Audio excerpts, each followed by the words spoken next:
Growing up, my father was in World War II. He was an officer. He was a forward observer in Europe and was wounded. He's over at the VA. He's 99. And still some shrapnel in his hand. And so when I was little, he'd say, "Frankie, what are you doing?" I'd go, "We're playing Army, Dad." He'd say, "Play Navy." He said, "You always have a clean place to sleep, good food." So, you know, Vietnam really wasn't part of any of my awareness as a kid. It was always something my friends' older brothers were going to, or, you know, it had nothing really to do with me till I hit about 17, 18, and then we knew, you know, it was do because it was a draft. So one evening at I forget what restaurant we were at, there were about 5 of us, and I said, "You know, my dad said we should play Navy, and I figured we were going to get drafted, so we might as well cut our own path." So we enlisted in the Navy. I enlisted in 1963. I was the first of 8 kids that stayed home and attempted to go to the University of Illinois. And back then, because university was a land-grant college, it required all males to be a member of the military in some form or another. They dropped that requirement the following year, by the way. So I didn't know anything about ROTC programs, so I knew my maternal grandfather was a career chief petty officer from 1902 to 21, and never knew him, of course. He died when my mother was only 3 years old. And because knowing his history, I wanted to join the Navy, so I joined the Naval Reserve. I served in the combat zone in, off Vietnam on both of my cruises. My first cruise was on the USS Bonhomme Richard. She was an Essex-class carrier, and my second cruise was on the Ticonderoga, USS Ticonderoga. She was also an Essex-class carrier. They were both veterans of World War II. The Ticonderoga took a kamikaze hit in the Battle of the Philippine Sea, killed 143 men. Enlisted right out of high school. Graduated in 1958 and went right into the service. I enlisted in Los Angeles AFI's center, and I requested that I get into hospital corps school. At that time I was in college and I was in a pre-med student status, and so I wanted to do something that was related to medicine. And of course, you hear the stories about hospital corpsmen and the Marine Corps and all the tradition and history that they have, and I really wanted to be part of that. So I enlisted in that, and of course they sent me to San Diego to go to boot camp, and then from there to the hospital corps school, which was 16 weeks of intense training, and then transferred to the Naval Hospital, where I worked in the intensive care unit for a year, learning to work with med and surgical intensive care patients, and tremendous experience from there. Born and raised in Danville, Illinois. I served in the U.S. Army. I was a military intelligence specialist. I served in Germany in the Vietnam era, just after the Berlin Wall was built. They were building up a large group of U.S. Army personnel in Germany.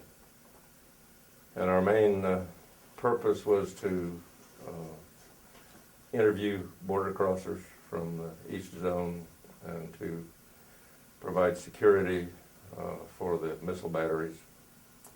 And at the time, those missile batteries were highly classified. Had triple fences around them, guard dogs, armed guards that shot first and then asked questions later. The ground was burned around between the fences, so nobody could get in there.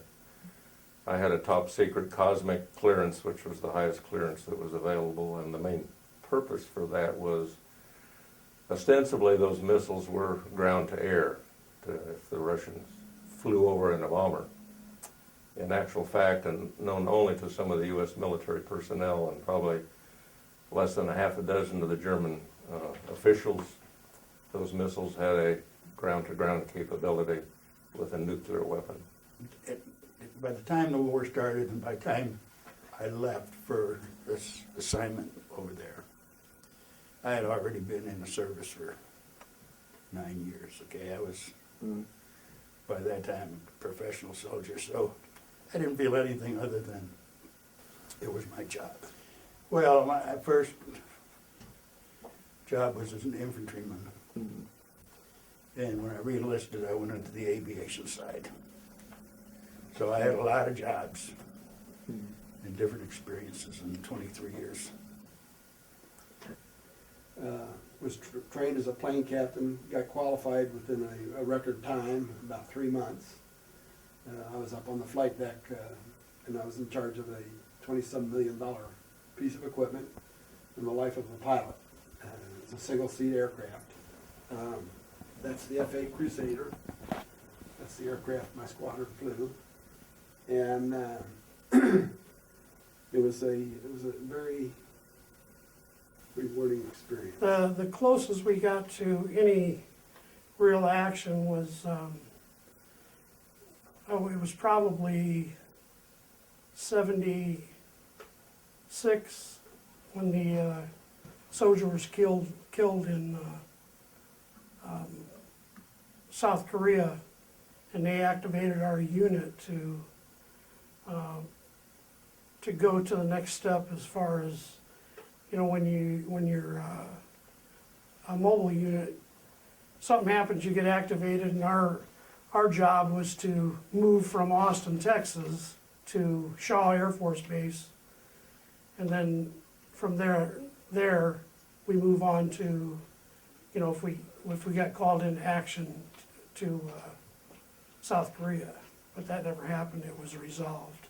Korea, North Korea, the North Koreans, we would go to general quarters 2 times a day, sometimes 3 times a day, because they would send, they were Russian planes, they were called Badgers and Bears, Russian Bears, they were big bombers, and they would send them out just to kind of harass us a little bit. So I think they're still doing it today, aren't they? Most of the work I did was individual. Again, they were sending military personnel over also. Many of them, they all required a security clearance because of what they were dealing with. Many of them were shipped over there before they had a chance to do an adequate background check of their security. I also had special identification as an intelligence specialist. So no one there except a few people in my office really knew what my rank was. Even my medical records were sanitized, so there was no evidence in them as to who I really was. I had some informants, German citizens that we paid to inform us about anything that went on. For instance, I was there when Kennedy was assassinated, and one of our informants reported that they heard a snatch of a conversation on a radio channel. We were never able to finish pinning it down, but Die Amisa hast ein Holzbein, which means the ant has a wooden leg. And that obviously was a code for something.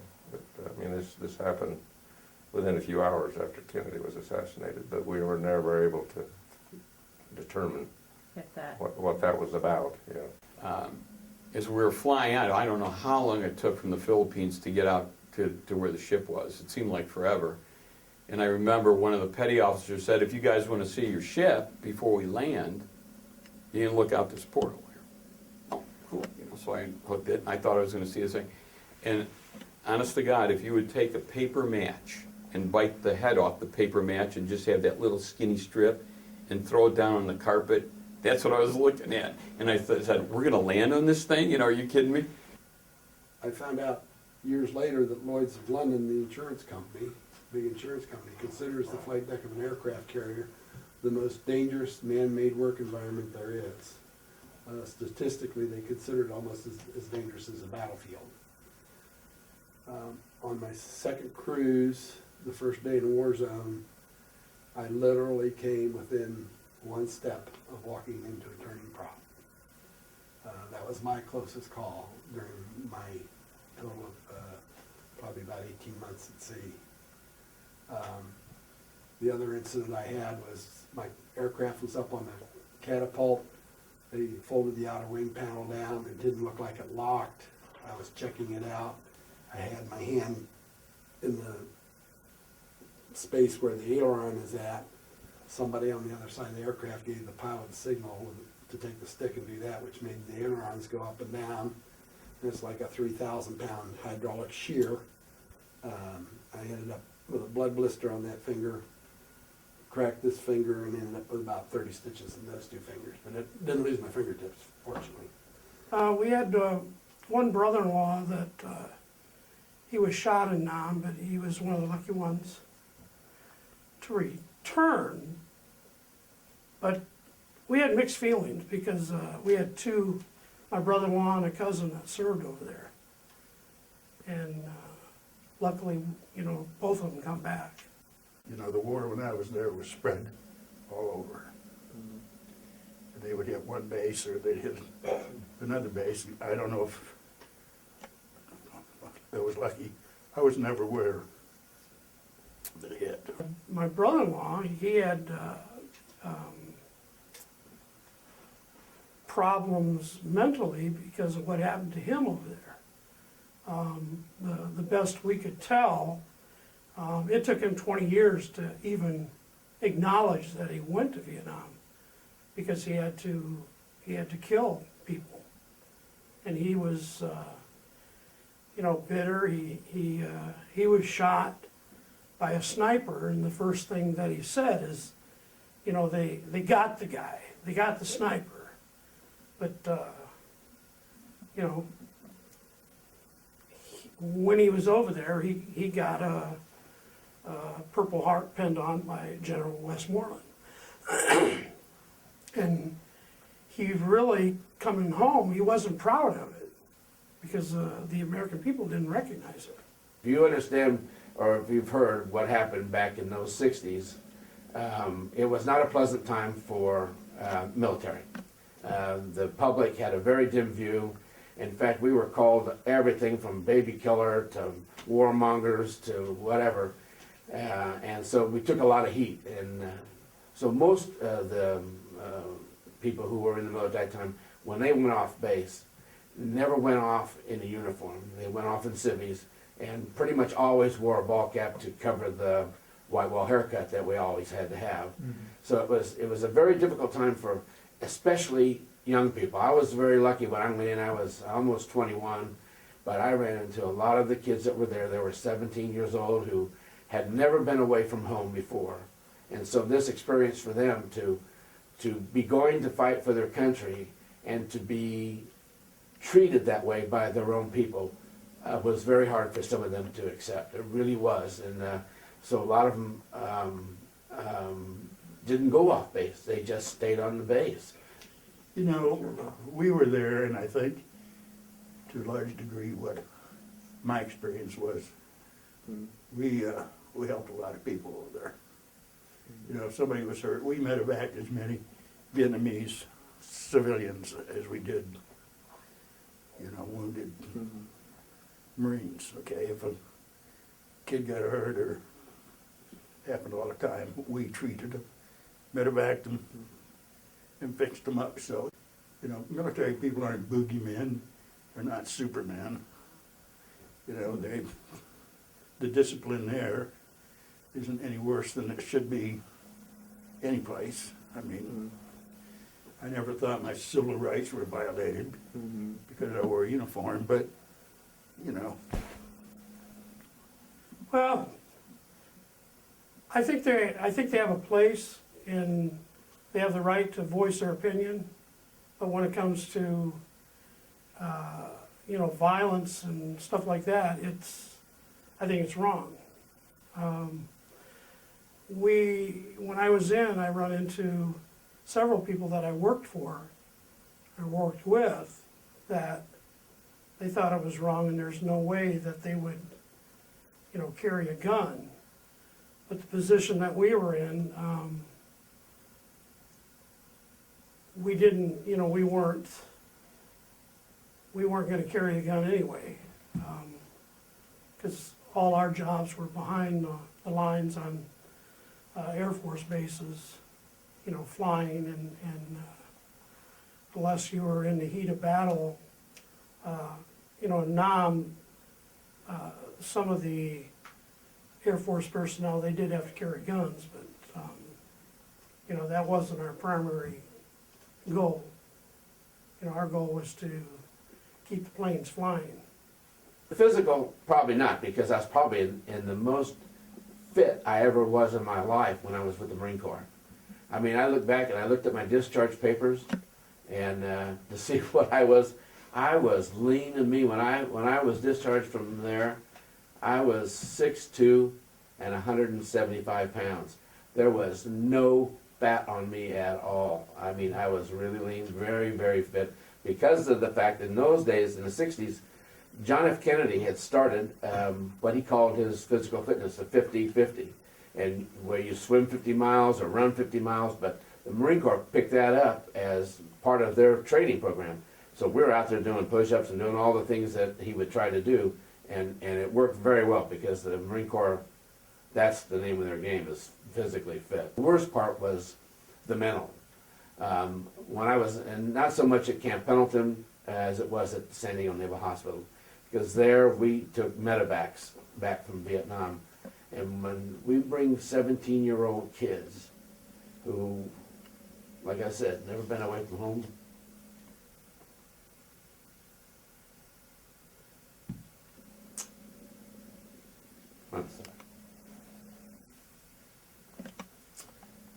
they come back and they're on circle electric beds, never to walk again.